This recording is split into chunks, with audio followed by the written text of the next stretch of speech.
These guys are ridiculous. These guys are ridiculous. Now, how about them damn Celtics? And we are back with another episode of How About Them Celtics. Sam and I are here recording on Wednesday, May 8th. After Celtics Game 1 versus the Cavaliers, their win, I should say, in Game 1. We did a recap video of that. That's on the channel right now and on podcast platforms. If you'd like to hear our initial reactions, our full in-depth breakdown of that game. I have the Wi-Fi symbol on my screen already, even though I haven't lagged at all. So I wonder if it's just there to mess with me. So I think I'm good. I'm seeing the lag. For me? Oh, interesting. Audio fine, though? Audio's fine. Then that's all that matters. You guys can see me lag. As long as my audio is going through crystal clear, then we're cooking. Doesn't matter to me. How you doing, Sam? I see you got the robe on today. I'm doing really good because I know it's not my Wi-Fi. I thought it was mine. I was like, oh, what the fuck? We're a minute in, No, and I'm already dealing with this shit. Nah, I'm having a good day. It is a robe day, and a robe day is a good day. After this, I'm probably literally not going to leave the bedroom and just watch TV and shit. I've earned a lazy day, I think. I ran this morning. It was downpouring, and I earned the rest of the day. Fair enough. Fair enough. Well, we got plenty of stuff coming at you. More thoughts on Celtics-Cavs Game 1. Some rumblings about Kristaps Porzingis. Check in with the rest of the NBA playoffs. All the good stuff. As a reminder, as always, make sure to leave a like on the video. Follow us on podcast platforms if that's where you are. Subscribe to the How About Them Celtics YouTube channel. We'd appreciate it very, very much. Anyways, we talked, again, plenty about Game 1 of Celtics-Cavs. We can talk a little bit more about it here. But they won by 25 points. It's a good win. They started off the series on the right note. My biggest takeaway, and I know we talked about this a little bit on the podcast, this Cavaliers team cannot do anything with Evan Mobley at center. Like that, he is not like he cannot do it. And Evan Mobley is a great defender when he's put in the right spot to be a great defender, but he's not a center. He can't play center. He got out-muscled by the entire Celtics team. He couldn't make those little post hooks. It just wasn't working for him. This team misses Jared Allen badly. He was like the second best player for them for most of the season. Did you know when they went on that big run in the middle of the season where like they went like 20-2 or something over across a 25 game stretch? Evan Mobley didn't even play. It was just Jared Allen and Donovan Mitchell like cook it. Like this team misses Jared Allen so bad, and it was painfully clear in Game 1. Not that I'm saying they would have beat the Celtics with Jared Allen, but it probably would have been a bit more respectable. Yeah, Yahoo Sports kind of did an interesting article on like how this series is such a nothing fucking series, and the Cavs are really bad. And I think it was Ben Roebuck who did this. I just want to give him the proper credit. It was, he's right. So I do think having Jared Allen back will be good for Cleveland. He would allow them to sit Evan Mobley and not have to play Tristan Thompson. Big upgrade. Clap it up. No Tristan Thompson in your lineup playing real minutes. That would be a little bit of a change for them. Overall, I just really was kind of surprised with how unimpressive the rest of the roster is around Mitchell. Mitchell in this game was their only offense. Nobody besides him could do anything when the game actually mattered. He had all the points in the third quarter, just doing anything possible to keep the game close. And he had to go against Derek White, who was just firing in, making all these difficult shots and not letting the Cavs make up any ground. Well, Darius Garland and Mobley are just kind of sitting there hanging out. Mobley's throwing hook shots off the back of the rim. Darius Garland was short on, felt like all of his jumpers in this game. And I forget who mentioned it. He is clearly not loving the idea of going into contact after breaking his face a couple times this year. And he got whacked yesterday. So I'm not convinced either of these two guys are going to play much better in the series. Like, sure, Mobley had some good moments after the Celtics decided the game was over and he was getting wide open dunks. Yeah, I guess. But going forward, like, I don't think he's going to dominate against Horford. He's not going to dominate against Luke Cornett, as funny as that sounds. He just didn't look comfortable in any of the real minutes in this game. When the game was close, he wasn't able to give them anything. He is in the Marc Gasol Hall of Fame of guys that I'm watching them play the Celtics, and I'm like, I love him. I want to look at his matchup data. Data. I think both are valid. They are, but I usually say data, so I threw myself off by saying data. I also say data. Respect. Yeah. We're data guys. But Mobley as the offensive player, if this will let me look, excuse me. I guess this isn't working. So Evan Mobley is the defensive player. I guess we'll do first. Allowed 3 of 5 shooting for Brown. Actually held Tatum to 0 of 3, but I feel like part of that was just Tatum having a rough night. I was holding Tatum to 0 of 3 exactly. yesterday. So outside of Tatum, which I mean, we don't have to watch those specific shots, but I feel like they were probably relatively open and Tatum just missed because he was off. Jaylen Brown, 3 of 5, Horford, 1 of 2, Derek White, 1 of 1, Drew Holiday, 2 of 3, Peyton Pritchard, 1 of 2. So that is a combined 3, 4, 5, 6, 7, 8. 8 of 7, 8, 9, 10, 11, 12, 13. 8 of 13 of not Tatum shots. Not very good from the guy who's supposed to be your anchor. And then if we want to do him on offense, fake stats. That was perhaps the fakest box score I've ever seen. If you Fakest just look at how 17 Evan and Mobley 13 did. NBA history? Yeah. It's up there because he shot 5 of 5 in the fourth quarter when the game was completely over. It just doesn't look like he's very effective down there. And I think Evan Mobley's a great player. He finished like top 3 in defensive player of the year voting as a rookie. Like he is very clearly a great defender, but he needs to be in like, this is like asking, I'm trying to think of an example, like a power forward or like, I'll put it this way. Kristaps is, people dislike him because he's like not able to body centers down low. Like that was a big knock on him for a while. Yeah. If Kristaps can't body people, Evan Mobley's getting blown away by the wind. Like that is what it looked like in game 1 against the Celtics. Like this man couldn't stop anything. Like everybody was just running right through him. He was like a sieve. It was like John Collins in the Hawks series last year. John Collins also in that Marcus yeah. Hall of Fame, I think. That was also a bit too harsh. John Collins is a different level of it all. Yeah, I don't know. That's tough. Speaking of Tatum, though, I put on the air, do we want to watch all of the Tatum shots and give him a grade? Hey, HBTC. Joe talked about Tatum at practice today. He's asked about like how defenses are guarding Tatum. Joe said, I don't think he's being forced to do anything. He was 1.6 as a screener in our offense yesterday, so that would be the best offense in the history of the world. And he had 11 potential assists. He had 18 points and 3 blocks. So I think he's doing a great job of taking what the defense is giving him, finding a way to impact the game on both ends of the floor, and that's what we need him to be. I think he's doing a really good job of it. Someone asked, do you like the shots he's getting? He said, I think he's taken, excuse me, voice crack. I think he's taken really good shots. I think they're just not falling, and urge him to continue to take those and they'll fall, which there were a few that you could probably live without, but I do think there are also a few that Tatum has made in the past. So there's a balance, but do we want to watch all of them here? Or do we not want to partake? Do we want me to make fun of him? Sure, why not? It'll be entertaining. And I have allergies, so I can use it to, while you're ranting, You need like the breather. Sniffle. Yeah. This is like like you take a breather. Yeah, I have nothing. Nothing. All Sorry. Right. You tried. You tried. Respect. But apologies in advance. You couldn't tell by the show. Dude, if you can't tell by the 6 voice cracks and the sniffles, my allergies are kicking my ass. So apologies, Chad. It's gonna be a long week or so, I think. If you listen back to Joe's press conference, I think all you hear is sniffles the whole time. But we can take a look at Tatum shots throughout the night, determine which are, we'll do a little tally. I'm not going to put it on the screen because I don't want to edit that in, but we'll do a little tally of how many are good and how many are bad and how many are just a product of whatever. Not great, but literally in the clock for that, I guess. But he makes and takes a bunch of those. Like that is how he gets his threes normally. I'll put it that way. It wasn't great, but that is how he does normally get his threes. The over the screen 3 isn't the worst shot I see Tatum take. He's really good at them. I wish there was a specific stat for it, but that's like how he makes most of his threes. These shots were fine. I liked him being aggressive against Garland. He just got met at the rim by Mobley, and it was a good play. But then he did the right thing. Yeah. I'll also say, Mobley, you can't jump a little bit over Drew Holiday. Like you can't jump a little quicker. But then he got his own rebound and he got a bucket, so that was fine. What is this? Against Karis LeVert, driving inside. This was the and one, yeah. Good drive. Good fake. That's fine. Mm-hmm. I'm fine with the shot so far. Defender. This was a bad one, I think. Nope, never mind. This was the turnaround baseline. You like the baseline? I'm fine with the baseline ones, yeah. Okay. Luke should have put that back too, by the way. I'll take your word for it on the baselines. Memory tells me yes. Baselines are money. The middle of the floor are no-nos. This was great pass, great cut.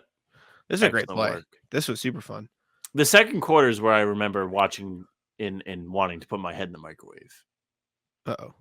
Coming up. That's no good. Hold on, I'm putting this down in the corner. I want to watch this play again though because it was fun. Through Holiday screening roll with Luke Cornett, they send. I don't even know what this defense is doing. It was just terrible defense, but the Celtics picked it apart well. Tatum, second quarter, opens it up. Probably can live without it. That's where you say don't do it, and I say it's Jayson Tatum. He can take a couple, and I won't concede. I won't disagree that it's not a good shot, but I'm okay with it being not a good shot because it's Jayson Tatum, and that's fine. We can disagree on that. See, I felt like he got his let's see if it's working shot early and didn't see it That was going. his But second three of the game. that was the second three he took the entire game. it was still weird. Let's see. Can you pull it up again so I can see the This score? one or the first Okay. one? So 8-point game, starting to pull away a bit. I guess if it goes in, it's a nice momentum shift and really gets your lead to the next level. But feels like when you're looking to push for double digits, you should get a little bit of a better shot with less than 19 seconds on the clock. It's the second quarter. It's Jayson Tatum. It's a pull three. I'm okay. Second quarter was awful. You better not say it's the second quarter for every shot on this because this was a terrible quarter for him. I'm fine with this shot. It's the second three he's taken all game. We can disagree. That's fine, and I knew we would. Next one. This is another three. Way later in the quarter. Off the dribble. Probably could have driven this, but Evan Mobley backed up super far. I don't love this one. You could probably drive it. I very rarely get mad. Unless Tatum takes 10 threes, I'm not going to be super mad at any individual three. He only took 5, so that's the context in the back of my head. This Which one is respect. You could live with that. Yeah. I mean, only took 5. Can't complain. I What I'll literally say had about this shot, despite me not liking it, if you look at what develops from the pick and roll, his man sticks to the roll man. Drop man is very far dropped. There aren't really any other options other than maybe you just don't have to take a shot right here. But it's not like somebody was open.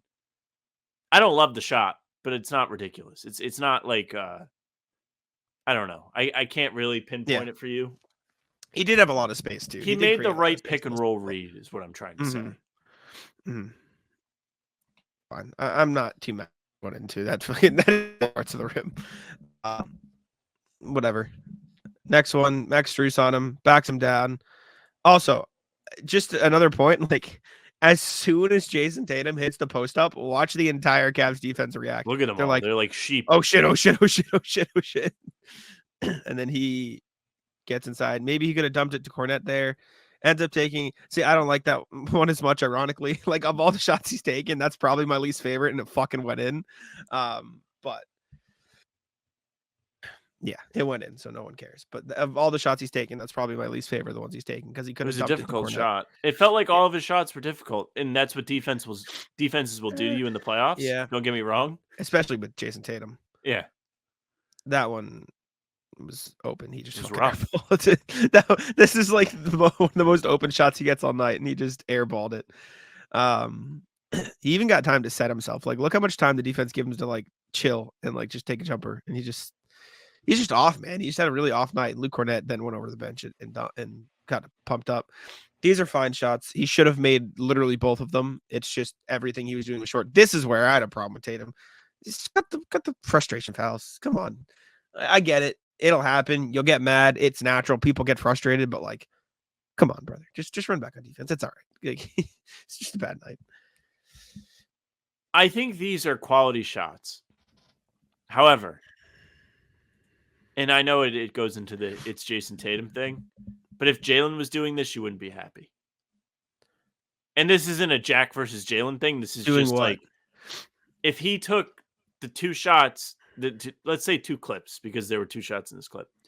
If he did what we saw in these last 2 clips with the night he is having statistically, you would be like, all right, maybe you're forcing a bit too much. Maybe. I guess. Tatum's not missing all his layups though. Tatum's 1, 2, 2 of 3, 4 of 5, 5 of 6. Tatum has made all of his inside shots tonight so far. This isn't he's missing everything inside. He's just missing his threes. He's 2 of 3 from 2 of 4. And then he's 3 of 5. Then he's 4 of 6. Then he's 4 of 7. Like he's shooting fine from Was inside he the 4 arc. of 7? Maybe I'm wrong. I don't know. what I I'm thought saying? this was a really bad stretch for him. Prize Picks is America's #1 fantasy sports app with more than 3 million members. It is the easiest and most exciting way to get in on the action while you watch your favorite sports and players. You just pick more or less on 2 or more player stats and watch all the winnings roll in. You can now win up to 100 times your money on Prize Picks with as little as 4 correct picks. You can turn $10 into 1,000 with basketball, hockey, college basketball entries today on Prize Picks, America's #1 fantasy sports app. One of our favorite picks here at the How About Them Celtics podcast is the Drew Holiday blocks. It's usually 0.5. He just needs more than 0.5 blocks. That means 1 Drew Holiday block. And that pick is in the bag. Prize Picks is really simple to play. I can make my picks and submit my entry in less than 60 seconds. Download the app today and use code CLNS for a first deposit match up to $100. Again, download the app today and use code CLNS for a first deposit match up to $100. Pick more, pick less. It's that easy.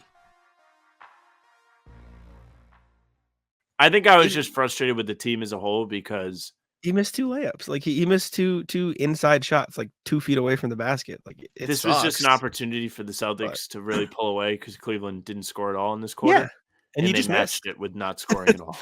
Second quarter is Tatum's quarter usually, and he missed, and he just was having an off night shooting, and so it didn't balloon the same lead they did as per normal. And for what it's worth, the Celtics just didn't hit any of their threes in the first half of the game. Like nobody, not even a Jayson Tatum thing. Like the Celtics shot 26% from 3 in the first half of the game, and then as soon as they started hitting the threes and the defense stayed at the same level, it ballooned to 25. Like that's the math right there. If we want to go past Tatum, but it's.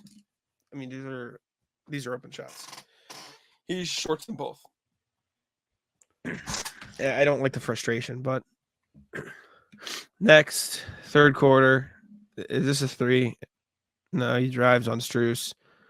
I don't love that. You didn't need this one. That's one I don't love. Like I said, the little middies right here that aren't baseline, I dislike. The one that was against Stephen Mobley was better because at least he had time to like set himself. This one was like a turnaround, rushed. I mean, you could see sent it long. I don't like that one.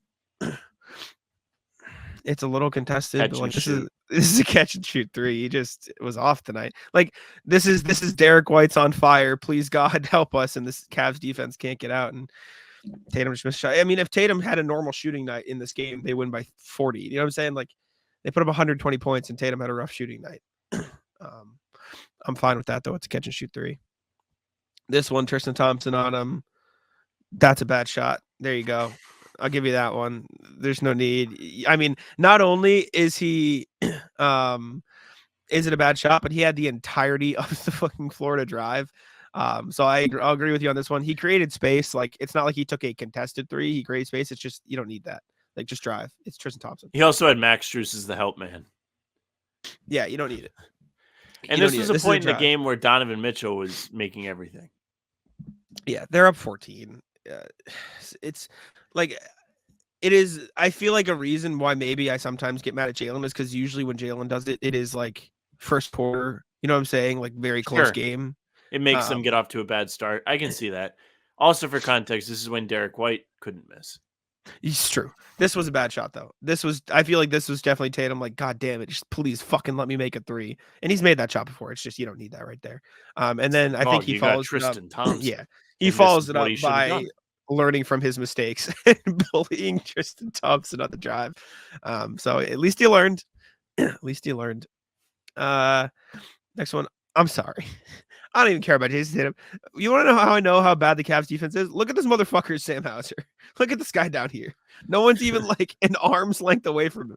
This is Karis LeVert is terrified of Jayson Tatum driving through Sam Merrill, so he's in the paint. Darius Garland is helping off of Drew Holiday, so he's in the paint. Even Tristan Thompson's in the paint. Like these guys have so many people just focused on this, what is happening right here, that they're leaving Sam Hauser open in the quarter. Tatum gets a free drive, and then there's fucking 4 guys right here. I don't know why Drew Holiday sunk in here. I feel like he kind of fucked up the spacing here a little bit. Like this is, do you see what I'm saying? Like, why did he? I can see where he brings the extra defender. Sure. If he had just stayed on the perimeter, this would have been Tatum driving on like Karis LeVert and Tristan Thompson maybe, and then he could have hit Cornette or Hauser in the corner. But because Garland's here to cut off the pass to the wing, like, you know what I'm saying? Like, Drew Holiday not being here would open up everything. So this was, I mean, call it an assist if you want. I don't think that was Tatum's fault. I don't think there were any other options for him. I think the spacing is pretty bad by the Celtics. You don't think there was any other options for him? What do you mean? I don't know if you have the. No, you don't have to play pause. Whip it to Hauser. He can't. Do you see Darius brother? How do you like? I think you're wildly underestimating how difficult the pass you're expecting him to make is. Darius Garland's literally in his fucking face. Right before he even gathers, he has a dribble where he could have rifled it across. Where? Right there. Hauser's not in the corner yet. Hauser's still on the wing. There's another here. dribble. There. Yes. Garland's here.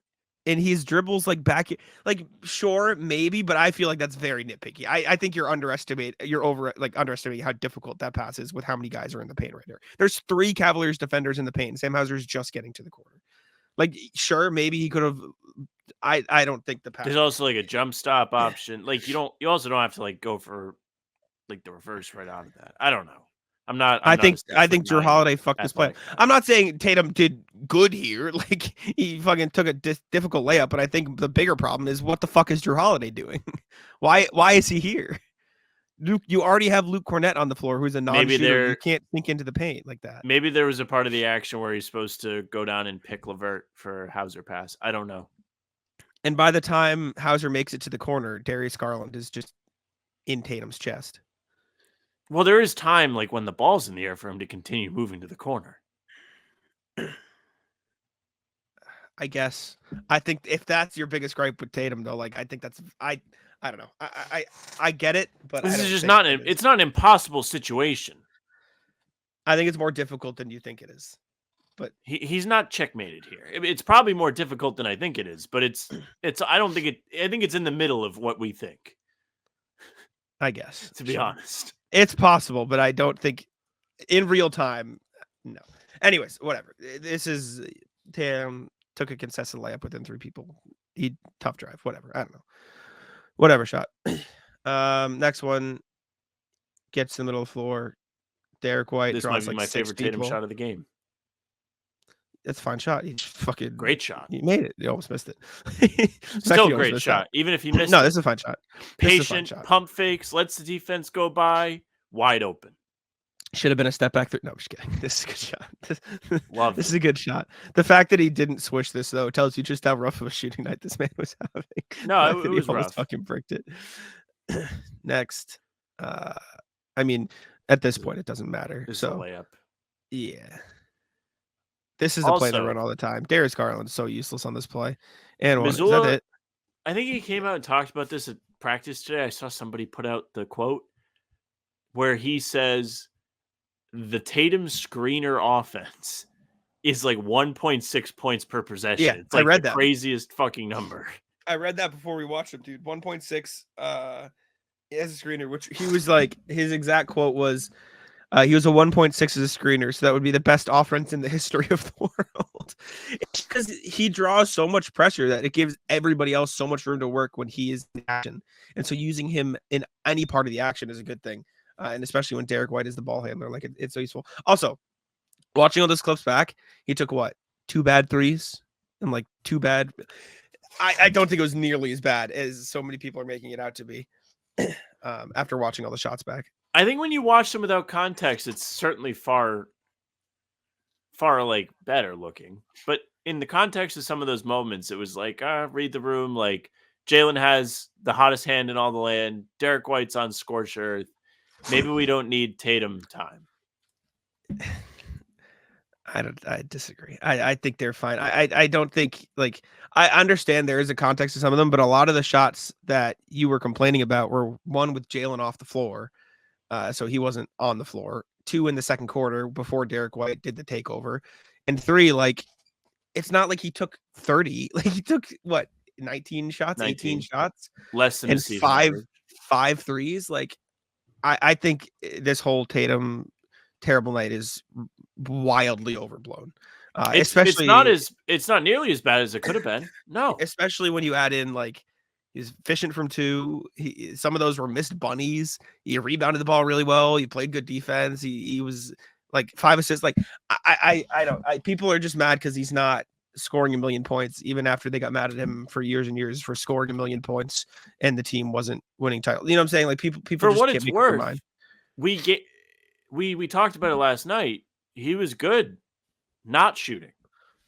All of the not shooting stuff was good yesterday. I really don't have any complaints. Thought he made good reads passing the ball. I thought he was aggressive on the glass, especially at moments of the game where they really, really needed to close out the stops. And do we have 3 blocks? Yeah. Yeah, pretty good. I think it's fine. I think people are just very harsh. In fairness to people complaining, even if it is nothing more than the shot is not falling, the shots do need to fall. Yeah, he's in a slump right now. It's tough. I think ultimately it is the shots need to fall. But then when the shots don't fall, people pay more attention to what are the shots he's taking.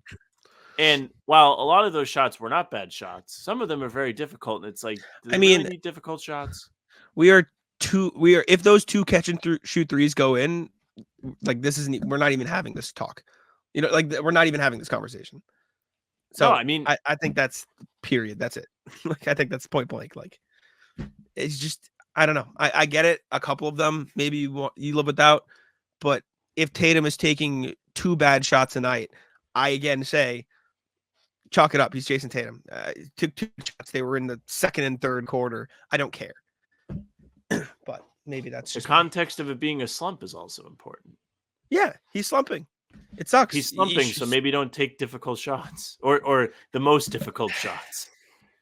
I don't know. It's just like, I feel like there's no context to that side of it. It's just like, he's Tatum. He can do whatever he wants. And like, yes, I think those shots should go in, and he's a good shooter and he's a good player, and the bunnies will definitely go in. But when it comes to a point where it's becoming like a elongated stretch of struggles, it's like, maybe get back to the basics for a moment. I don't want him to give up on being Jayson Tatum. But that's kind of what you're saying, though. If we're talking about 2 bad shots a game, like maybe 3. You think it's 2 bad shots, but we went through and disagreed on some of them. Even you had like 4 max of them were bad shots. Like, I don't get it. He's taking 16 shots a game this postseason. He's doing what you're talking about. I'm not talking about the postseason as a whole. I actually think he was really good in the Heat series. I just thought last night was like a little bit weird.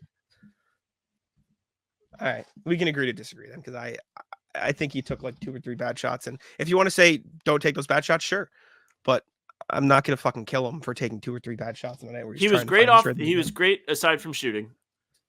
For a positive note, like he was great. Yes, and it's incredible because not all high-level star players will remain engaged despite the ball not going in the basket. They'll get rattled. It'll affect other parts of their game. Didn't happen to him yesterday. Yeah, I think it's fine.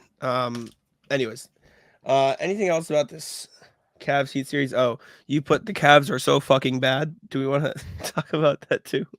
What is this? I just think I already said that. They're terrible. Like, everyone not named Donovan Mitchell was awful yesterday. Garland and Mobley made it up at the end of the game when the game was out of reach. And I'm really not convinced that anybody is going to give them real offense besides Donovan Mitchell. Their offense was at its best when he was doing literally everything. The only time they felt like a threat was when it was the Donovan Mitchell show. Everyone got out of the way. I'm going to the basket, and that's it.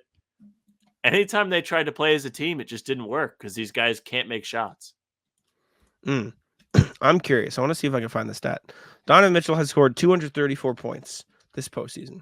The Cavaliers this postseason have scored, let me find this here, 766. So 234 divided by 766. He has scored 30.5% of their points so far this playoffs. Donovan Mitchell has assisted on 30. Like, I'm not going to go through those numbers too because I'd have to look at threes. But like, the point is, this motherfucker needs some help because Darius Garland and Evan Mobley and everyone else is just they're not giving it to him, and it's almost getting to the point where I feel bad. And I am watching as somebody who covers the other team. It's brutal, man.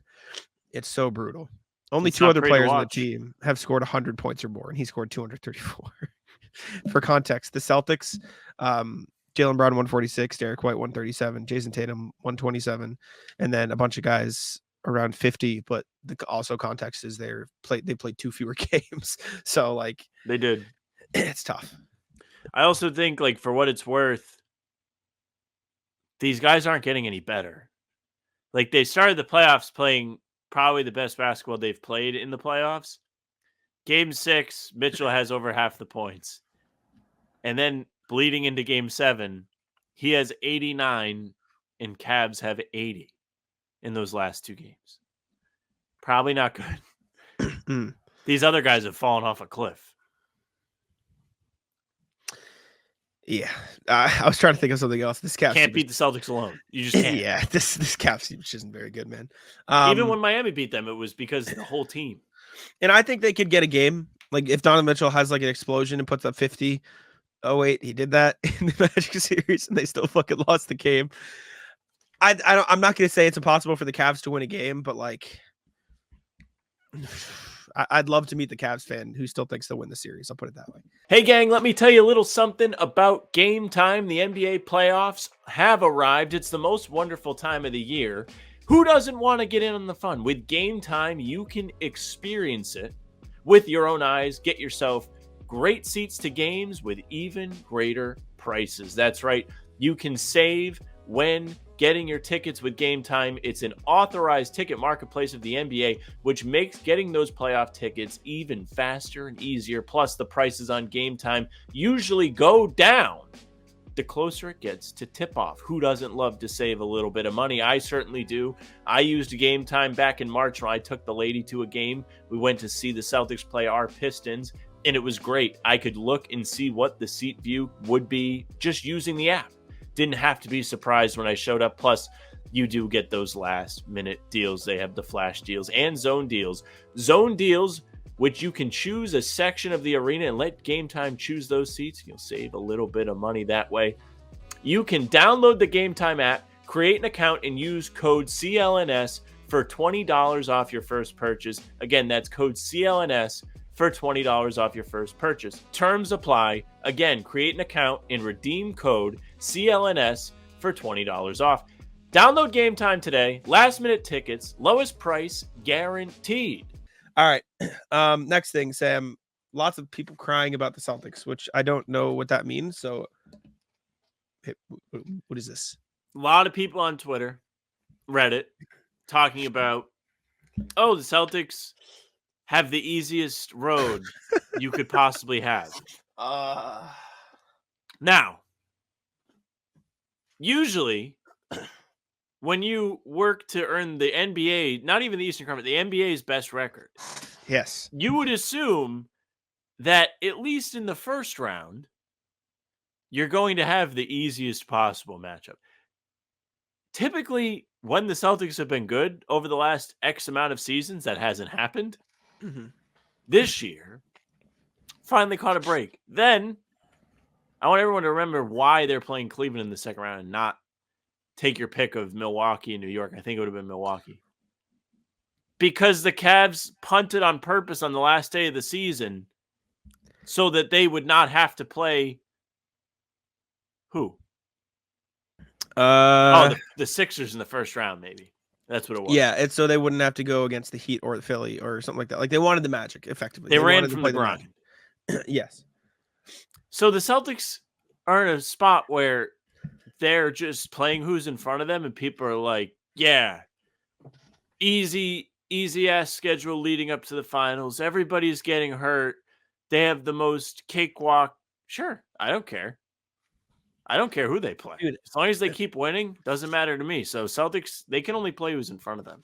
That's just That's what what I it was going is. to say. Like, people getting mad at who the Celtics are playing in the playoffs. Like, what do you want them to do? Like, you're going to complain if they lose. People were mad at them losing like 18 regular seasons games. Like, after every one of those games, people would cry and say the season's I was over, probably get really mad. pissed off, and get mad at all of those. But they only lost 18 regular season games. And because they only lost 18 regular season games, they got an easy matchup and they got a Well, there pretty was good path. the Shaughnessy tweet yesterday that we both had seen it, and I mentioned Take, dude. meant to bring it up on the post game. It was like first the Heat, now the Cavs. The Celtics just keep playing tomato cans on their way. Like, are they ever going to play anybody good? Pretty much, it's like, well, Another the Celtics are in a spot where you have to earn playing them. Another Celtics snoozer. Heat, now Cavs. March of tomato cans continues. Never seen an easier path to the conference finals. What the fuck do you want from them, Dan? What do you want them to do? Do you want them to cherry pick? Oh, yeah, actually, we want to play the Sixers. That's one, not how fucking basketball works. And two, they were the best team in the regular season. Like, they can't help if Jared Allen gets hurt. They can't help if Jimmy Butler's hurt. They can't help. What the fuck do you want? They're playing who's in front of them and they're stomping them. Sorry, they're good at basketball, and sorry, these other teams are injured. They don't fucking have a magical fucking wizard saying, oh, we're going to heal this person to make life harder on ourselves. That's just the most miserable bullshit take I've ever heard in my life. Oh my God. It's so bullshit. It's so fucking lame. And it's always the same fucking people too. It's the, shut up. It's so fucking lame. Like Gary Washburn's article. Cavaliers have some excellent players, but also enough flaws that the Celtics should be able to exploit and prevail. Dan Shaughnessy tweeted, another tomato can. This is too easy. I can't tell if that one was like, oh, good for the Celtics. Like, yeah, too easy. They're really good. But I guarantee you it's fucking not. I guarantee you he's like, oh, it's too easy. Well, that's the thing. Shut up. You could tweet from a I guess media coverage perspective, but like more of like a person supporting the team perspective. Like, yeah, it's great. They don't have to play anybody. But to complain about them not having to play anybody, that is uncharted territory if you're like part of the ecosystem here. I get It's it. so Like, lame. I still think it's loser shit for these fucking fans to be like, oh my God, the Celtics don't have to play anybody. Like, if it's like a Knicks fan or whatever, they're like, oh, the easy matchups. But like, they can't do anything about it. I They did earned a whole research paper for my grad school project. And one of the stats, I was looking at like, oh, what was the most impressive championship in the last X amount of 50 years, right? And one of them was opponent's regular season win percentage. So I looked at the cumulative regular season win percentage of the teams every champion played in the playoffs, right? Like how they fared against certain teams. And the worst, for example, the 87 Lakers, they're the teams they played on the path to the championship, cumulative 54% win percentage. Not very good. Not very good at all. The best ever, the 73 Knicks, their opponents combined in the postseason had a 73% win percentage. Crazy, right? But guess what? No one fucking cares because they all won titles and that's all people are going to remember. That's right. It's so lame. Absolutely right. So lame. If I could pick, I would just say Celtics win the title. What do I care? I don't care. They could play me and the boys every series if they won the title. Yep. I don't care. Yep. I don't think any fan, until it's over, is going to be thrilled about like having to beat all these juggernaut teams. No. If the Celtics ran into Philadelphia in the first round, I would have been fucking heated. And Philly really wasn't even good. But I wouldn't have loved it. I would have been like, what the fuck? Celtics are the top seed. Did they have to fucking deal with this now? But no, they're getting the schedule they deserve. So quit crying. I don't get it. Whatever. Next thing, and I suppose more importantly than us complaining, Kristaps. There's been some rumblings that he could potentially come back.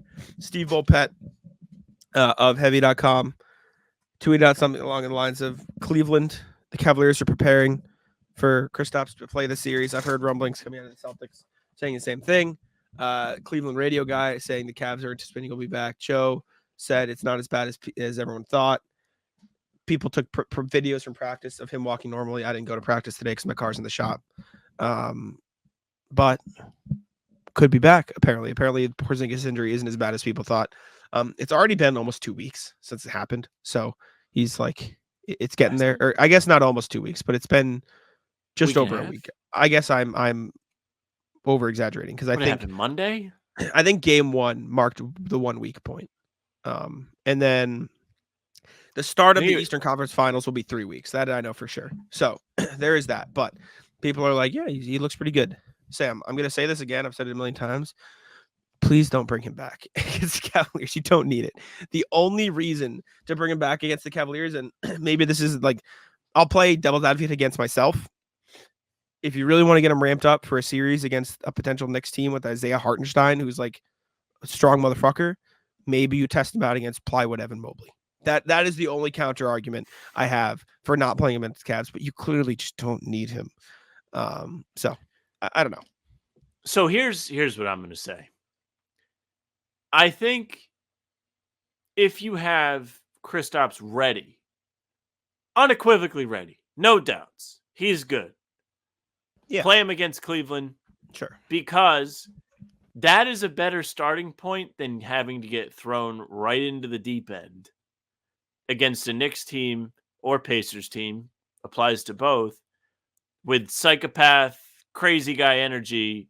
Everybody hits the glass. You have Hart, Neesmith, Hartenstein, like you mentioned. Even Turner's had a good playoffs for himself. You're going to have to deal with all these fucking nut jobs, hitting the glass, playing physical. If I'm the Celtics, I would want Kristaps in there to get his feet back underneath him before that. Play against Cleveland first. Go out there and laugh at Evan Mobley as he tries to shoot hook shots. Yeah, I mean, I don't hate that idea. I just don't want it to get fucked up, man. Please, like, I need them to be, like you said, completely sure that he is fine before he steps foot on the basketball. Don't rush him. No need to rush him. Like, even if he is like, oh yeah, I got a splinter in my calf today, sit him out. Just every possible precaution, please. That is my prayer. Anyways, little tidbit on the Tatum thing. Just funny quote. Stephen A. You, Jayson Tatum, you cannot be the reason this team doesn't capture the chip. Greeny quote tweets it. The quote unquote can't lose a game tax has now evolved to you're not winning the way we want you to win. It's true. It's true. It has gone from Jayson Tatum only cares about scoring. Look at these crazy scoring numbers. 30 points. Doesn't matter. Didn't win a title. Who cares? To score the ball, loser. Like you're winning by 25, but you're not scoring. What the fuck? Like that is what the discourse has turned to. You saw it on Twitter. Like you didn't believe me. And then I sent you one of the tweets and even you were like, what the fuck? Like it's crazy what some people say about Jayson Tatum on the internet. No, some of the insane. tweets were bad. It's crazy. I do think there is like a justified way to criticize him, but it doesn't have that much depth to it. No. Anyways, all right, let's go to the email. See what y'all have to say. Thank you. A reminder, as always, you can email us at hbtcpod@gmail.com. Get the email there. Again, apologies for the allergies. I can feel a cough coming, so I'm going to flip over the email and cough. You want the breather? I'm good to read them. The more I talk, tag me in if you need me. I'm ready. The more dead space I have where I'm not talking, the more likely I am to have to sniffle because it's just like, okay. It's, you know what I'm saying? I'm not like actively doing something. From Jamie, White, Buffalo, Missoula effect, JT's opportunity / Sam quiz. Ooh, Sam quiz. Sam quiz. We'll see. A rare pure white buffalo was born in Texas on April 25th this year, the day after Game 2 in the Miami series. Coincidence? I think not. A rare? What is this? What is a rare pure white buffalo? I saw this on Reddit actually. So, a legitimate like animal, the white buffalo, was born a day after the Miami series. Like there was a news article on it. Yeah.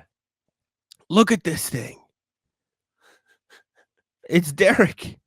Derek. I was waiting to see if there's any Derek White comments here, but there's not. You know there's not. Well, you never know. People are weird. People are crazy.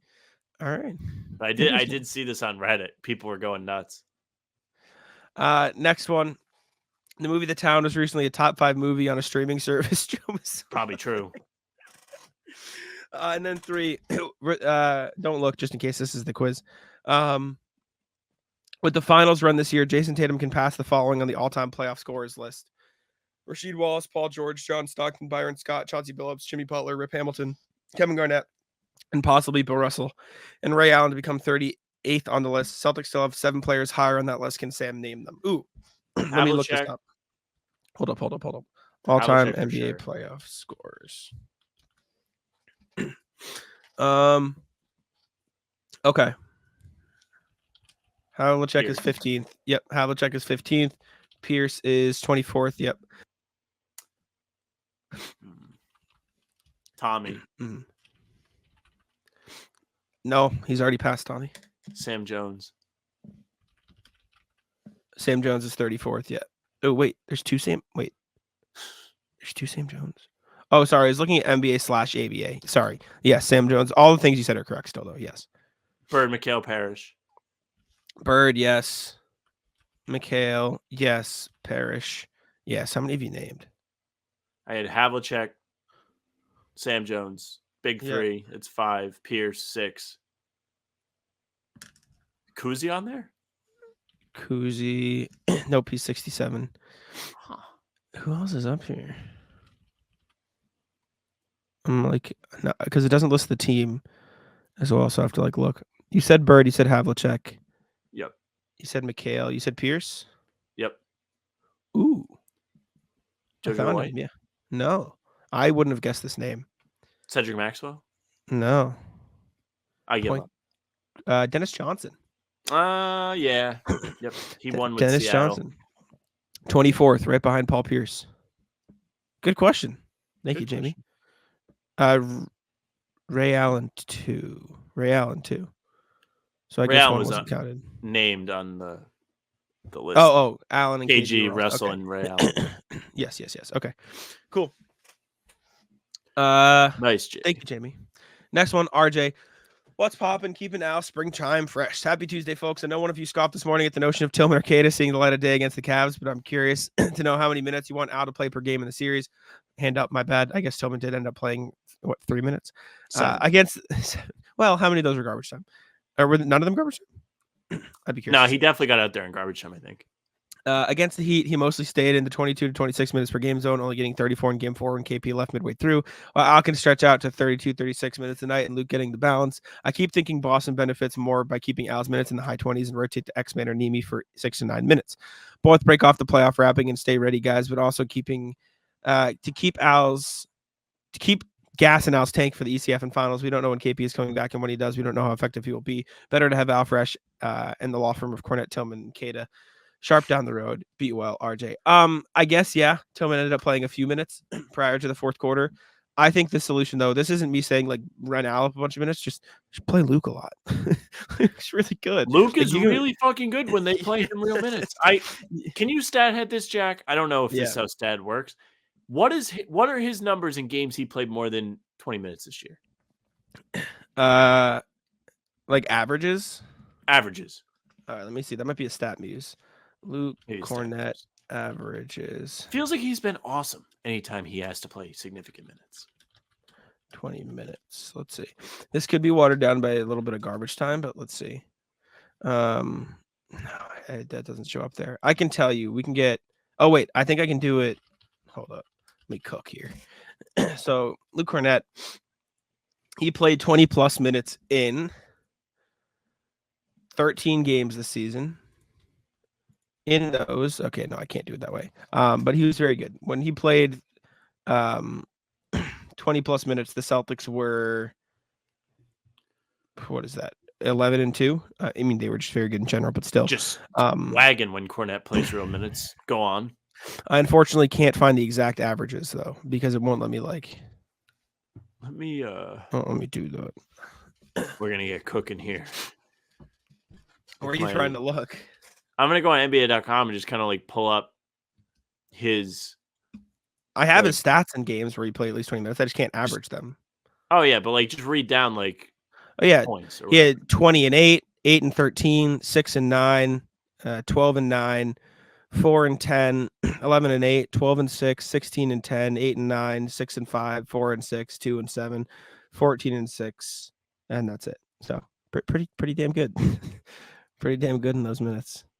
Right. He's the real deal. Like he's so unbelievably solid. These guys talked about him yesterday. Jalen had a lot of praise for his intelligence and also defensive ability in the way he's able to protect the paint, you can put him out there for significant minutes. He doesn't look tired. He's strong. He sets good screens. He's somebody that if you have to play him, it does not matter. No. This is the dream for so many different franchises looking to get a backup big guy that is not only serviceable, but really benefits you to play him. Whew, what a dog. On a minimum contract for now, too. W. Man, for a month. We'll see. Last one, RJ. Let's pop and keep it now. Springtime fresh. Game 1 epilogue. Happy Tuesday, post-game, folks. Drum roll, please, as we review tonight's production from the Celtics bigs. Horford, 7-8-4 in 27 minutes. Cornette, 4-10-2 in 21 minutes. That's 48 right there.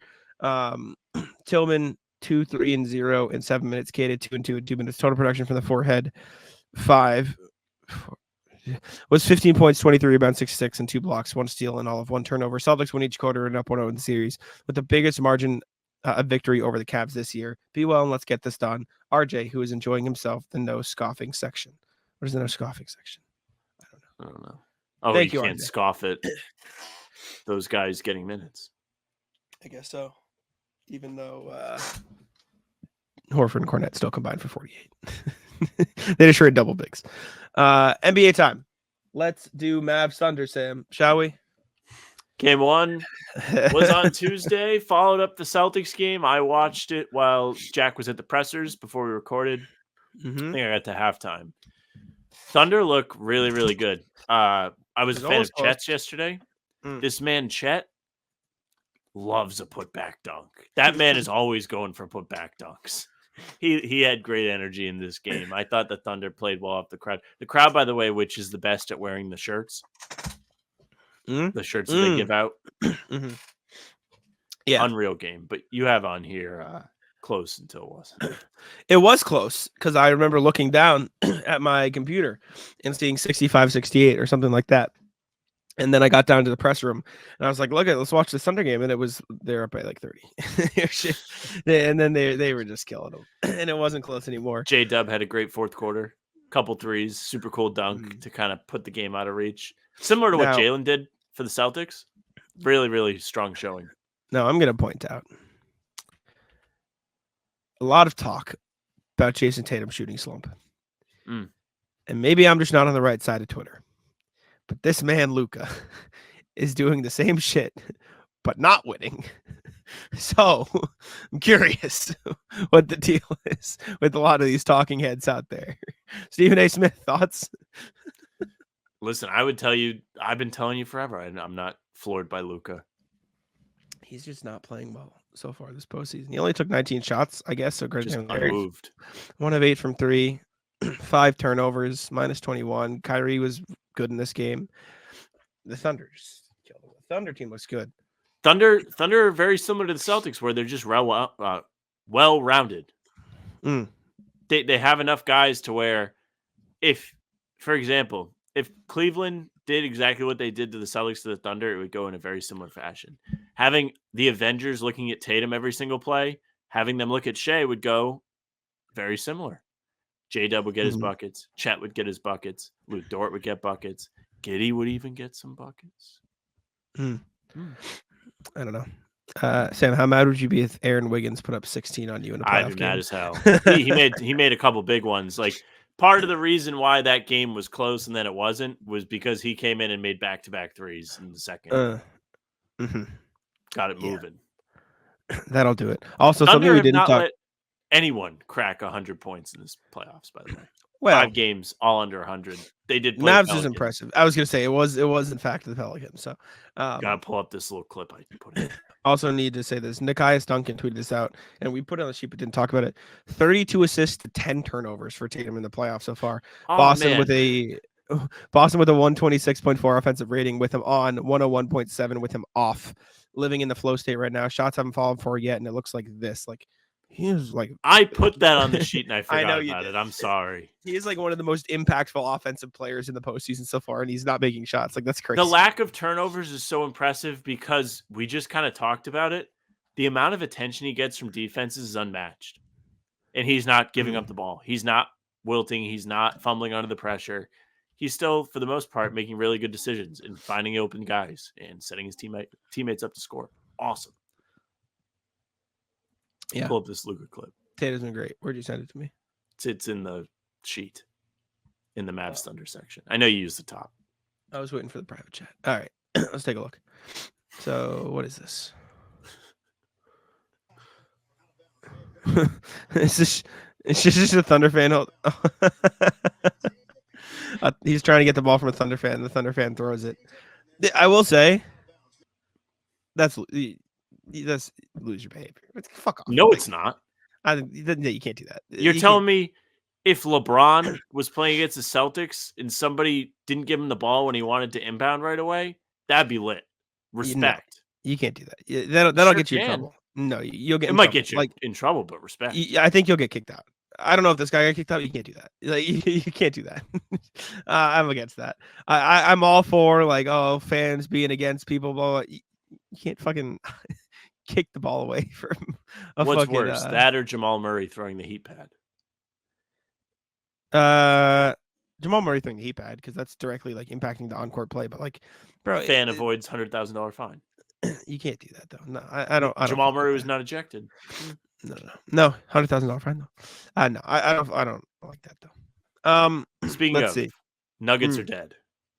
Maybe. Yeah, we can talk about the Nuggets now. The Nuggets. Sam, I'm gonna ask you another "How mad would you be?" question. Nuggets have lost 2 straight at home to open the series. Thoughts? Well, I was gonna do this a little later in the sheet, but sometimes it starts with the equipment manager. Nuggets have not worn the home whites at home. They wore those dumbass 52-80 City Edition jerseys in the second game. Both games they have not worn the home whites. For the second game, they wore the City Editions. And wouldn't you know, they found themselves down 52-80. That they did. It starts with the equipment manager.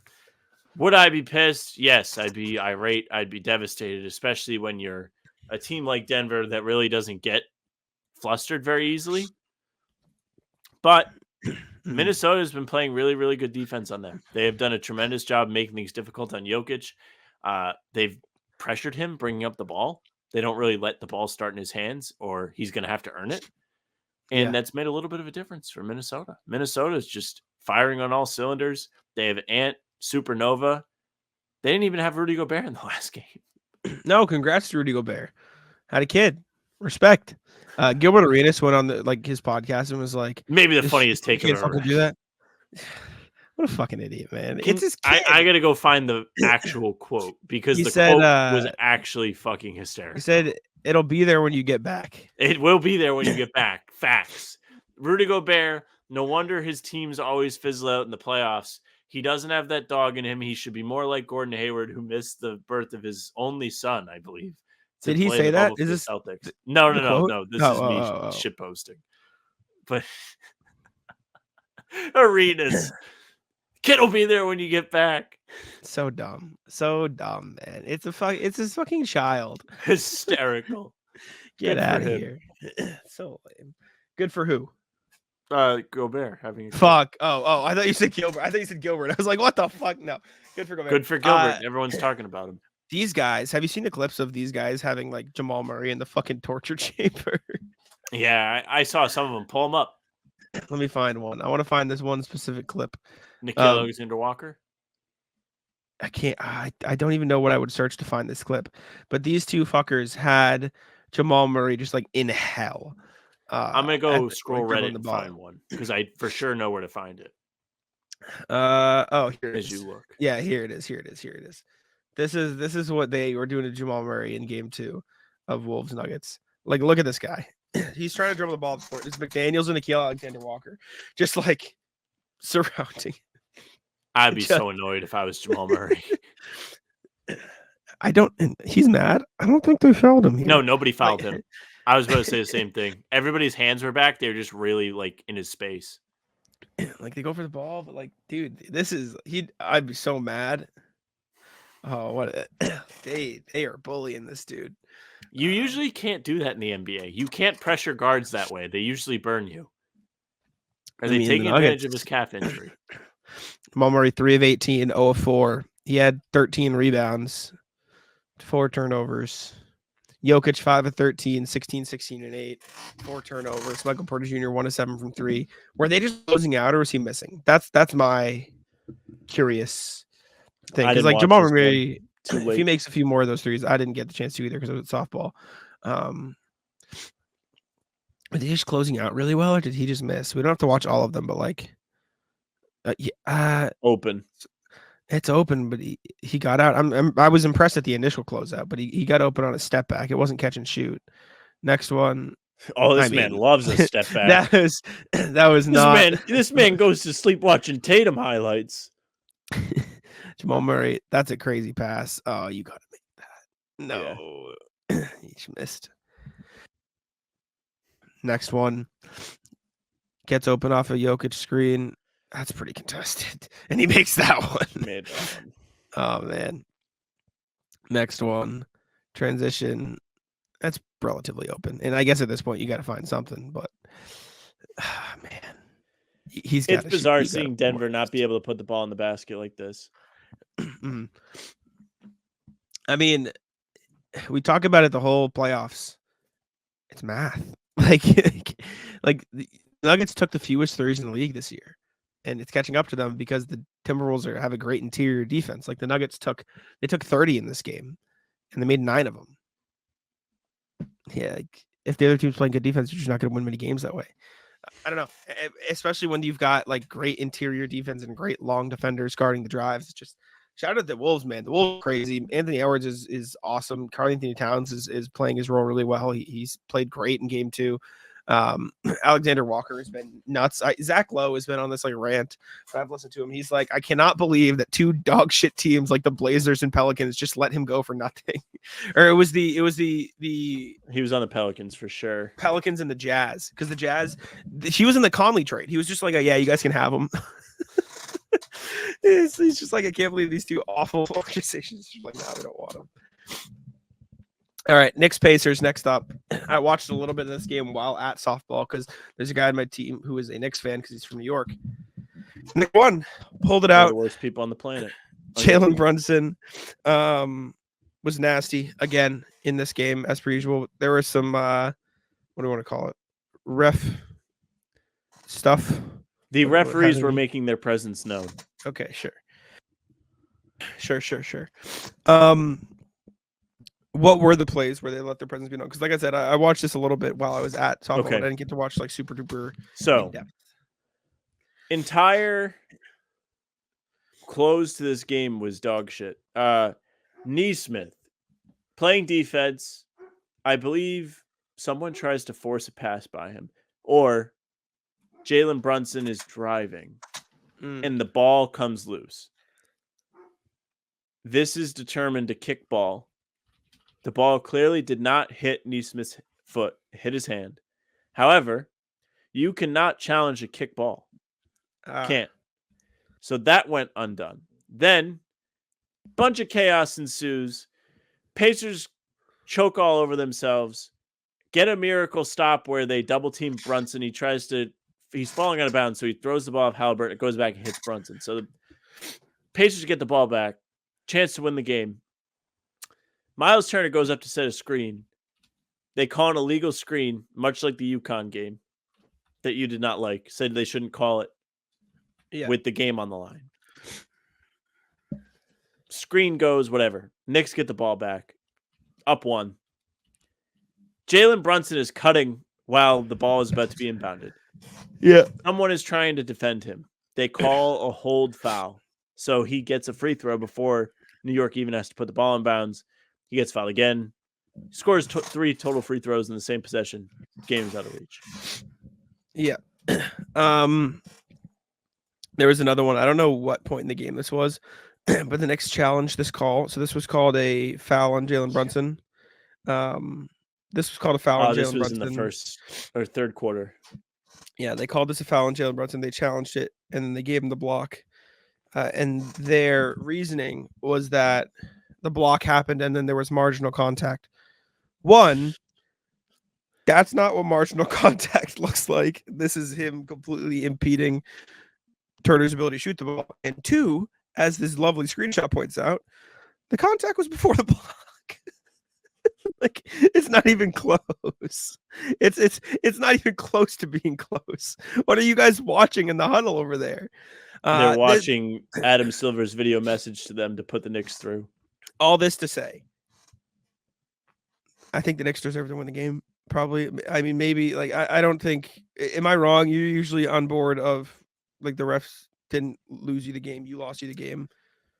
I thought the Pacers didn't play great in the fourth quarter. Thought the Knicks did what the Knicks do. They battled back. They were at home, fought back, and made it a game again. The Pacers, I think they were up 8 or 10 points at one point in the fourth. Like, they looked really good. I took the Knicks live because I could kind of feel it coming.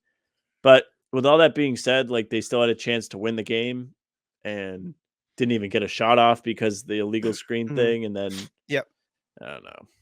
Now, and for what it's worth, that Neesmith kickball thing came at a point where they really could have used a stop, like up 4 or 5. I remember that New York got a bucket out of it. I remember the kickball because it shouldn't have been a kickball. Like, that was whack like as they fuck. would have legitimately gotten the stop that they needed so they didn't melt down. Jalen Brunson just dribbled it off his own foot, right, or something like. He just like threw it in Neesmith's hand. Yeah, it didn't hit the foot. Tyrese Halliburton just took 6 shots. Thoughts? Tyrese Halliburton, very bad. Very, very bad. If you want to point at anyone that don't complain about the refs, tell this to get better. Halliburton, brother, you're in a playoff game. You got to do something. You're supposed to be the guy. Yeah. 2 of 6 for 6 points, 8 assists.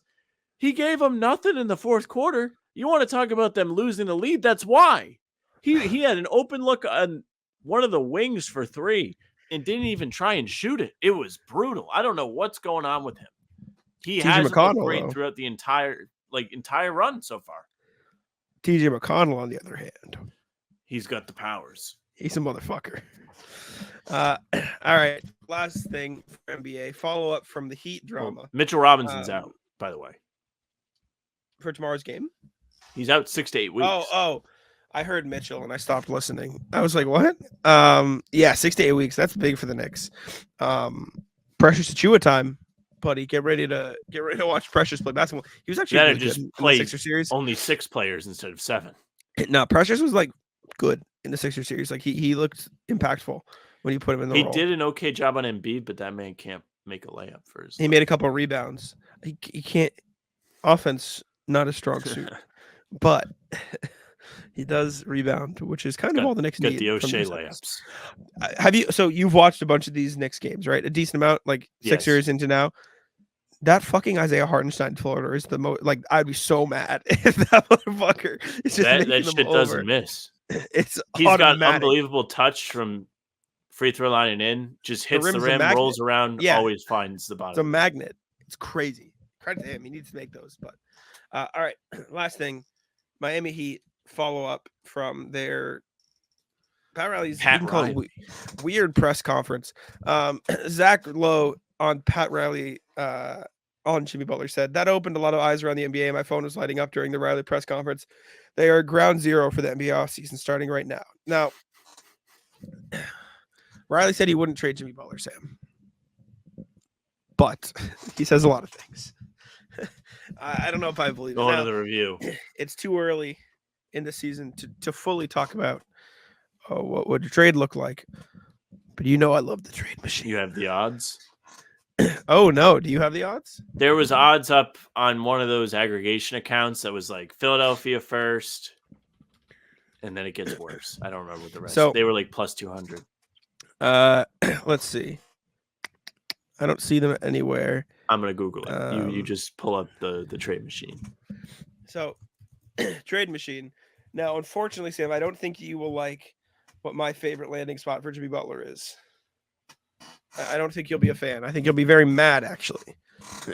But if you want to talk about the perfect fit for this motherfucker, tell me I'm wrong. Tell me I'm wrong. He would be a good piece of this team. He has a very similar mindset, play style. But what does Miami want back from them? As I slowly drag this fucking bum over here. I don't think they would do it. I don't think they'd want him either. I just don't know what it would be. But the good thing about New York, they have all the picks. They have a fuck ton of picks to trade. So they could give. Bovada.com listed the Sixers as the favorite to land Jimmy, plus 200. I don't get it. Pelicans, Nets, Spurs, all in the running. Pelicans, who, Spurs, Nets? Nets. What the fuck do the Sixers have to trade? You talk about what do the Knicks have that the Heat want. What the fuck do the Sixers have? Pull it up. There's nothing. It would I literally have no have to idea be. what they It would would have to have. be Jimmy saying, "I only want to go there." What? Are you to give him fucking Paul Reed?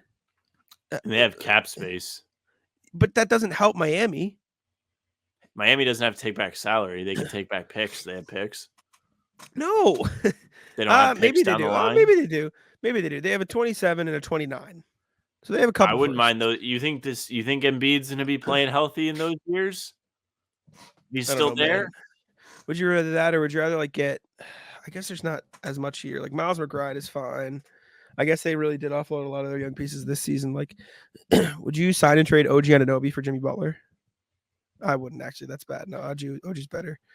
The Nets, like, I wouldn't want I to don't go think here the from Nets Jimmy. really have much. No. Problem with the Nets is, well, you have the Simmons contract. So you could match or at least work towards matching it. But the problem is they don't really have anybody but Miles Bridges, who, if you're the Nets, you want to keep so you can have a competitive team. Let me Houston wouldn't be bad. Imagine Jimmy Butler. Dylan Brooks, the ultimate Heat culture guy. He's your final boss. Imagine Jimmy Butler, Fred VanVleet out there in Şengün, and fucking Ime Udoka out there in Houston, just beating the shit out of the Western Conference. Jimmy is from that area. I don't know, man. I don't like the Philly thing because I don't think there's anything Miami would want. But I don't know. I also don't think Jimmy gets moved this summer, for what it's worth. I think you have to be really desperate to want to trade for him. Not that I don't think he's any good, but he hasn't played a whole lot in the regular season, missed the playoffs. You have to be ready to win. Like, you have to be like, we're winning the title this year. Like, the Knicks thing makes the most sense, even though I don't think they have anybody that they could give up that would be worth it. Because if you add Jimmy to that team, you're like, oh, like, look, we have all these guys, and now we have Jimmy, and, you know, we got better. But, like, the other thing I saw is Donovan Mitchell. See, you don't hate it. You don't hate it. Like, depends how confident the Cavs are. Well, if you're the Cavs, you have to say, like, hey, give us Jimmy Butler and a pick, or Jimmy Butler and this, so you can replenish that a little bit and be like, you can have Donovan Mitchell to pair with Bam for the future. We'll get a couple years out here with Jimmy Butler staying in the competitive race while we sort of rebuild, reshape it, and look for the future with Garland and Mobley and Allen. I don't hate it. I don't hate it. Or you could just be the Bulls and say, hey, guys, we'll take Jimmy back. I don't know. I could see the Bulls doing it, actually. Your Pistons? That'd be a very Bulls move. Pistons aren't ready. Timberwolves? No, that relationship's dead. Thunder? Let's look out west. Nuggets? No. Clippers? I don't think Jimmy's a good fit with Jokic. Pelicans? I don't hate. Ingram for Jimmy. But the Pelicans aren't in a winning, like, you know what I mean? Like, they don't have, the Clippers. What about the Clippers? Paul George for Jimmy. Sign and trade.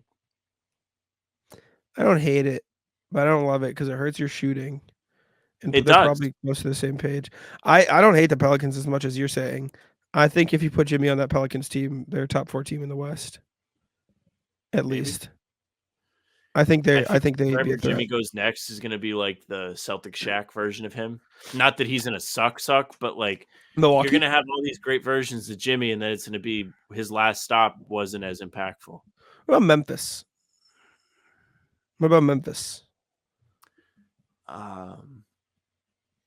Memphis would be a good spot for Jimmy. He'd fit perfect there. I like Memphis a lot. Marcus ends up in Miami. You could do Marcus, Luke Kennard, Brandon Clark, and picks. I don't want Marcus in Miami. So Luke Kennard, Brandon Clark, John Conchar, and picks. I don't care. I don't Sure. hate it, is all I'm saying. Anyways, shall we do the rat list? Yep. Alrighty, I'm gonna turn my AC on for the rat list. I didn't want to turn it on for the rest of the show, but if you made it this far, you really fuck with this, and I'm sweating, so I'm gonna put my AC on because I'm hot. I don't even know if you'll be able to hear it. You might not even be able to hear it. I never hear your AC. So I haven't had it on in a while, but I feel bad for most of the show. Anyways, there have would been you like times in the past you're like, can you hear my AC? I'm like, no. Can you hear it? No. Huge. All right. Would you like to start us off? Yeah. First and foremost, Ratless the downpour today, but not really. I like to run in the rain. I've said this before, but I was running today, went far, left my house, kind of drizzling, probably 20, 30 minutes in. I'm in a monsoon, dude. I'm out there fighting for my life. And the best part about running is you can only get so wet. Like at a certain point, there's nothing more that you can have. Yeah. Like you are just covered in water, and that's what it is. The problem with being wet is when you're running and they're doing construction on the sidewalk for whatever reason that they do construction on the same fucking area in my city every year. Yep. You have to run in the dirt, and when you slip and fall in the dirt, all the dirt gets all over you. Did you fall? I did. It was awful. Yeah. I was so mad. I had it like in my hands. It was on my nails. I had my phone. That's tough. Disgusting. I'm gonna rat list Boston traffic. So I like to get to the arena early, hang out, chill, see the guys warming up, all that stuff. So I wanted to get there by 4 because you can be there 3 hours early. So I go to leave my house at like 2:45 ish, right? And it says 50-minute drive. I'm like, oh, cool. I'll be super early. Let me wait 5-10 minutes. I don't want to be too early where I'm standing around. You know what I'm saying? Yep. 2:55 rolls around. Hour and 10-minute drive. Took me an hour and 10 minutes. I was late for when I wanted to be there because in that 2-minute span, traffic just picked up because they changed the HUV lane, so they had to put that up. So traffic was condensed. As I was leaving my driveway, I got stuck behind a bus because it was 3 o'clock on almost 3. It was just a disaster, and I was sitting in the car just fucking mad, so mad that I was later than I wanted to be. So rat list traffic. Rat list Jersey Jerry. He did, no. If you're not familiar with Jersey Jerry works for Barstool. And he did a stream last night where he had to complete a marathon before he could stop the stream. Took this man 8 hours. You can walk a marathon in like 6.5 if you walk at a reasonable pace. There's no reason that he needed to take that long. I don't think you can walk a marathon in that long. Can you? You sure can. How long? Are you sure? Yeah. If you do 15-minute miles walking, which is not that crazy, 6.5 hours. Yeah, 6 to 8 hours to walk a marathon. Okay. Bomb. It depends on how fast a walker you are, how tired you get, though. I was unbelievably disgusted. I mean, with his performance. I know Jerry, Sam. It might take you 6 hours to walk a marathon. Let's be a little fucking reasonable here. We're telling me he has little steps. Yeah, I feel like this is you're assuming everyone walks and runs like you thing. I'm not even saying I could walk a marathon easy. Shit. You run 6 miles every day, you dick.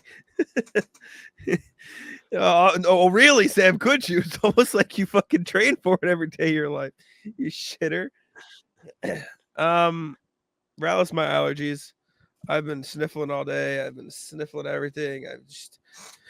It's a disaster. It's too hot in my room, so I turn the AC on, but the AC makes it cold, and so then my nose runs.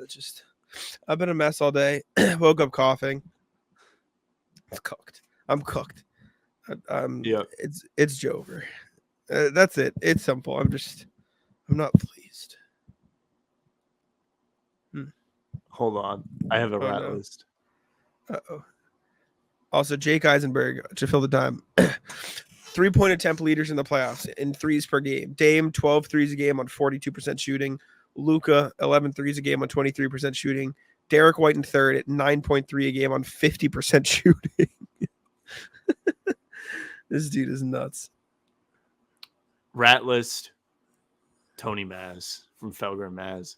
Oh, I don't no. know if you saw this clip, Jack. I'm gonna pull it up because I you'll love didn't. this. You will despise this. But I I just believe had you. it. I had it come up on my timeline. I just said, "This is perfect for our show today." If my Please. fucking share screen thing would ever pop up. There we go. Please enlighten me. Here we go. So, take the rat off. Mm. Tony Maz talking about the Celtics championship. Let's say they go through the whole thing winning like this. Isn't that hollow? Doesn't it feel kind of look, the championship's a championship. The parade is the parade. But doesn't the value come in withstanding the pushback? It's supposed to be about having to fight for it. That's where the value of a championship comes. Listen, I mean, if you just want to win an easy championship, seriously. what's wrong with winning an easy championship? Well, then why don't we just have them play in the local youth competition? It's the NBA. Okay. No. But what's the difference? Yeah, I get that that's his job to do that, and like I knew you would get put on the upset show. Like, I get that it's his job and he's good at his job, but if that's genuinely how he feels and he's not just doing a bit, I'm not gonna say the not nice things that I was gonna say. I think like, what do you fucking want from him, man? Like, it's so fucking stupid. It's exhausting. I hate it. I don't even want to talk about it. It's fucking loser shit. But whatever. Did you play softball Monday? Oh yeah, I played softball Monday. We won, so it was good. W. But so they put me at third base. I was not very good at third base. Oh no. I made a lot of errors. Missed the ball a couple of times, so they moved me to first base. Much better at first base. Okay. It wasn't like they moved me. It was like, guys, I don't want to keep fucking up. Would you feel free, please take third base? And they're like, all right, I'll take it. I'm like, okay, I'll do first. I was good at first base because I'm like tall, so I got long legs, so I can stretch out and shit. So it's fine. But I was not built for third base. I played third base all the first 2 games we played too, and I was like, whatever. But I made a lot of errors too. Not third base. Well, the thing about third base, and especially in this softball, is it's all slow pitch, obviously, so everyone makes contact. But when they make contact, they usually pull it right to fucking third base. Exactly. So I'm just getting everything. So I wasn't built for third base. I hit all right too, but I could not play third base. It's not built for it. Just you're the Mitch McConnell meme. He realized he isn't built for this. He hasn't moved in 40 minutes. Yeah, it wasn't good. It wasn't good. Oh, man. I don't have anything else, man. I'm exhausted. Ratless just being fucking exhausted out of nowhere. Okay. I'll put this on here. I wasn't sure if I wanted to say this, but it's kind of funny, and I think you'll get a kick out of it, so I'll say it. I was get a kick out of it. I was at the club for my buddy's birthday. It's just like a bar, but there's a downstairs area with a dance floor stuff. So it's I'm not some fucking rave, but in a club, whatever. And I am waiting to get a drink, and this girl comes up to me. He goes, "Hey, it's my friend's birthday. Can you buy her a drink?" Now, Sam, I am far too drunk to say no. Far too drunk to say no at this point. And they were cute. They were nice. I had no problem with it. It was just I was just yeah, sure. I'll buy her a drink, whatever. Buy the drink. I go over, I say happy birthday. And she's like, oh my God, thank you so much. And then I walk away. And my friend's like, what are you doing? I'm like, I just want to hang out with the fellas. And so I go back to hanging out with Danny and everyone else. And then Danny wasn't feeling great or whatever. So I'm going, I'm going hanging out with him. I'm like, all right, let's go to the bathroom, buddy. And on my way there, she leans over. She goes, oh my God, did you buy me the drink? I was like, yeah, it was me. And she's like, thank you so much. And she leans over. I'm like, yeah. And then I keep walking. And so it's the clearest anybody has ever tried to flirt with me. And I'm either too drunk to understand what's going on or just too not focused to see what's happening. And in hindsight, I'm like, huh, I'm kind of a fucking idiot. It's just it's okay. You were at the end of the day, you were a good friend, and that's the most important defining characteristic that you can have. I was laser focused on helping the boy, as Michael Scott says. But in hindsight, I was like, huh, that's okay. Who was his? I guess I'm not the smartest. It was his birthday, and he had a good time. That he did. Anyways, we can wrap it there. I can't wait for the next pod and you doing the rat list about the drive to Cleveland. Oh, I forgot You were about the gonna drive hate to that. Cleveland. 9 hours. I only have to drive 3 of it though. So if I'm in, I don't mind being in the car. I just don't like driving that. See, I would rather drive. I would get mad at people while I'm driving, but I think it like keeps you. Nah, because I can like, excuse me, go on my phone, do some work. You all get stuff car like that. sick? So- Nah, I feel like you're a car sick guy. what the fuck? What is that supposed to fucking mean? I don't No, I know. don't get car sick, asshole. Anyways, thank y'all for Henry get tuning car in. sick? We appreciate. No, Henry just falls asleep. What do you mean? What does he gets car sick? That's like where he falls asleep. That is his Okay. biggest thing. Thank y'all for tuning in. We appreciate it very much. Make sure to leave a like and subscribe to How About Them Celtics. Let's say him take it out. Yeah, thank you very much for listening and watching. Subscribe to the YouTube channel, hit the notification bell so you don't miss any of our daily uploads. Coming at you with something new at 5 a.m. every day, whether it's these pods Tuesday, Wednesday, and Sunday. Tuesday, Thursday, and Sunday. Game recaps morning after each game, or other videos in between. We got you covered with your Celtics content. We also have live streams, Talking Seas, Monday, Wednesday, and Friday. Yeah, Monday, Wednesday, Friday mornings.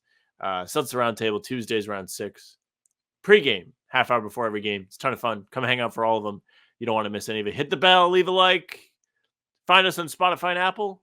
Follow us there for the pods and game recaps right to your feed. Leave a 5-star review. We'd appreciate it. You saw RJ and Jamie get in on the fun today. If you want to email us, you can do it. hbtcpod@gmail.com is the address. We'll go through, we'll read them. We want to hear your thoughts on games, thoughts on the rat list. Definitely hook it up. Let us know. You can find us on socials at How About Them C's, Twitter, Instagram, and TikTok. The Facebook is just the name of the podcast. Our streams are there. They're on YouTube, and they're on Twitter. Jack's Twitter is at JackSimoneNBA. Mine is at Sam LaFrance NBA. It's it for us.